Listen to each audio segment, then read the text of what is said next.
So the city of Whitehall, Ohio has decided that they want to be known as a union busting city. The union that they're trying to bust up is the FOP, the Fraternal Order of Police.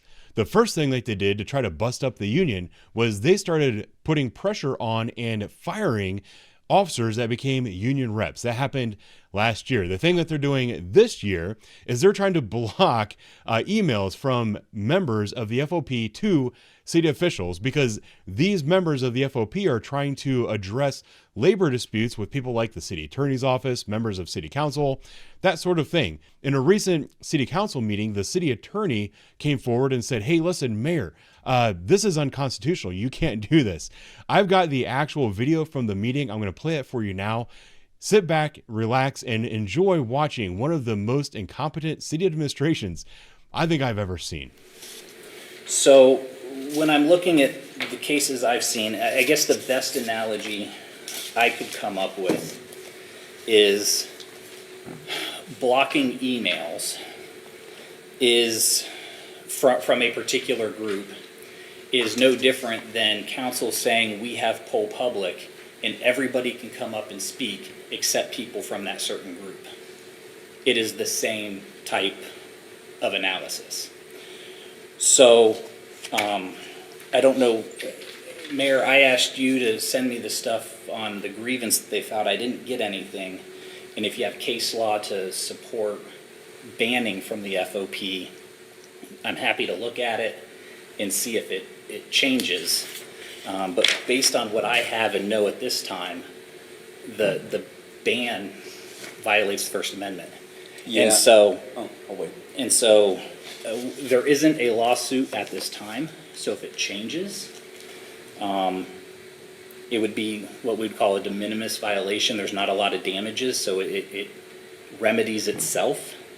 But I think at this time it violates the First Amendment. So we should lift the ban for back of a letter. So pursuant to the contract that the FOP negotiated with the city, the FOP negotiated with the city that it would send through FOP Lodge or FOP9.org those emails to its members. If any other person, names included that you all are aware of, from the president of the FOP to any treasurer or secretary of the FOP, decides to send an email to me, city attorney, Councilmember Dixon, any member of the city through any other email other than FOP9.org, they will get that email. They are not banned. The individual is not banned. The FOP as an organization, which is a legal entity, has legally entered into a contract with the city to only send its emails to members, and the city is honoring that contract right now, presently. Those emails are active. The FOP is not banned, and they can send emails pursuant to the negotiated agreement. Okay, two quick questions. So your premise is that the FOP negotiated away First Amendment privileges to be able to redress and petition government? Is that a question? Yes. That is a question that I will hold in abeyance for a later answer. And then my second question is, as city attorney, and since there is no union rep, the question was posed, if a FOP member has a question and there is no union rep and they have to go to their lodge rep, that lodge rep sent me an email, and I believe sent HR an email about an employee handbook question, and those emails were not delivered because I can't get emails from them.